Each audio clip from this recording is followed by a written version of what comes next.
이번 영상은 디즈니 플러스를 통해 볼 수 있는 드라마 나인 퍼즐의 1화, 2화의 솔직한 후기와 스토리, 캐릭터 등에 대한 이야기를 해보는 영상입니다.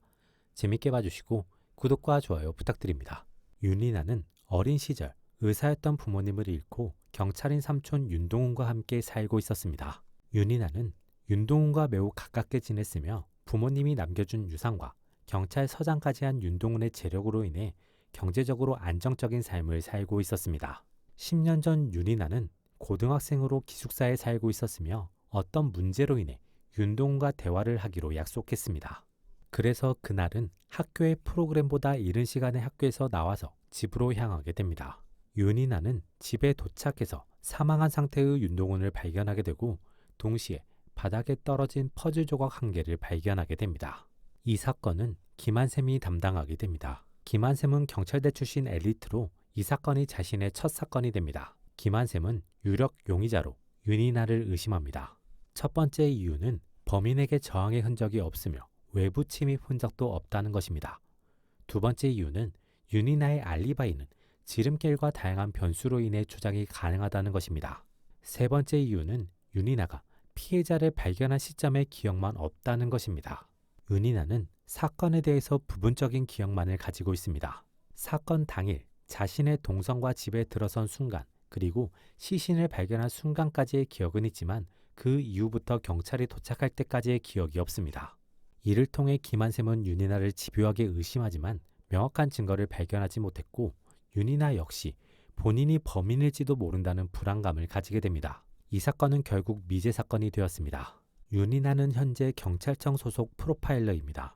타인에 대한 엄청난 기억력과 몰입, 이입을 통한 사건 분석력을 가지고 있는데 정작 본인에 대한 것은 기억력이 떨어져서 이상한 오해를 사기도 합니다. 윤리나는 삼촌 사건 이후 발생한 트라우마와 불면증으로 인해 정신과 상담을 받고 있습니다. 과거의 기억을 떠올리기 위해서 현재의 상황을 극복하기 위해서 노력하지만 쉽지 않은 상황입니다. 윤리나는 김한샘을 비롯한 당시 사건 수사팀이자 윤동훈과 관련이 있던 이들과 친분을 유지하고 있으며 종종 김한샘을 찾아가서 사건 해결에 대한 압박 아닌 압박을 하고 있습니다.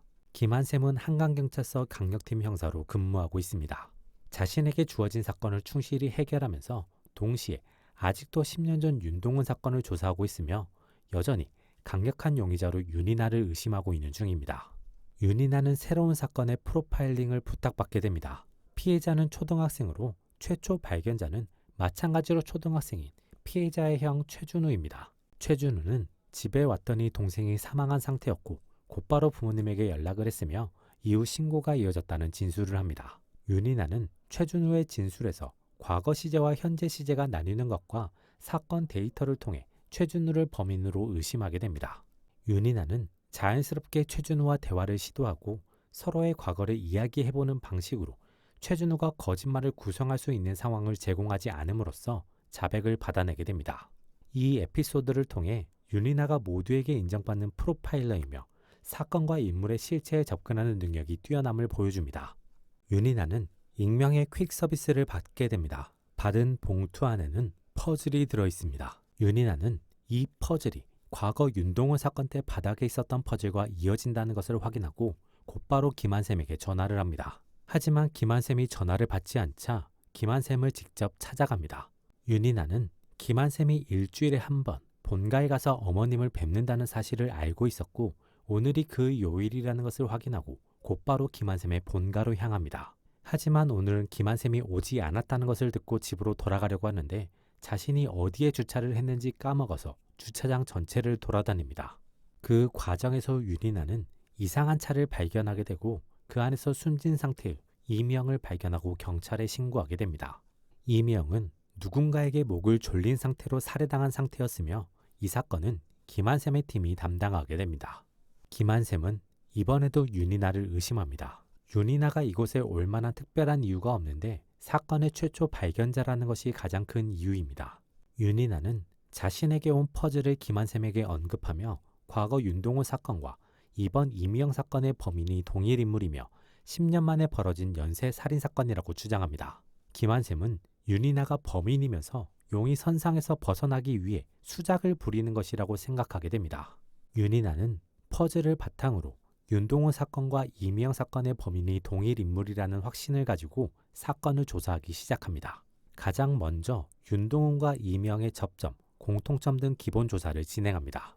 김한샘 역시 사건의 기본 조사를 시작합니다. 이미영의 사건 당일 동선 파악과 관련자들에 대한 정보를 확인하기 위해 움직입니다. 그 과정에서 두 사람은 이미영이 바의 사장이며 이 바에 경찰 단골들이 있음을 알게 됩니다. 그리고 그 인물들이 과거 윤동훈과 친하게 지냈던 인물들이고 윤이나 김한샘과 모두 연관이 있는 인물들임을 알게 됩니다.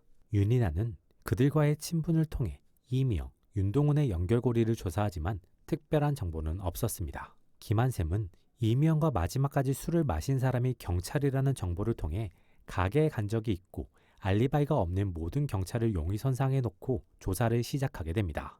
윤이나는 비가 오는 날 집에 들어옵니다. 그리고 스산한 기분과 함께 10년 전 사건 당일의 기억이 떠오르게 됩니다. 비가 오는 날 집에 들어왔고 어두운 현관을 지나 거실에 들어섰을 때 마당으로 가는 유리창이 열려 있고 윤동훈이 쓰러져 있는 것을 목격하는 가지고 있는 기억에 추가적인 기억이 떠오르게 됩니다. 윤이나는 갑작스러운 상황에 얼어붙어 있었는데 정면에 있는 장식장의 유리를 통해 뒤에 있는 방문이 열려 있는 것을 봤습니다.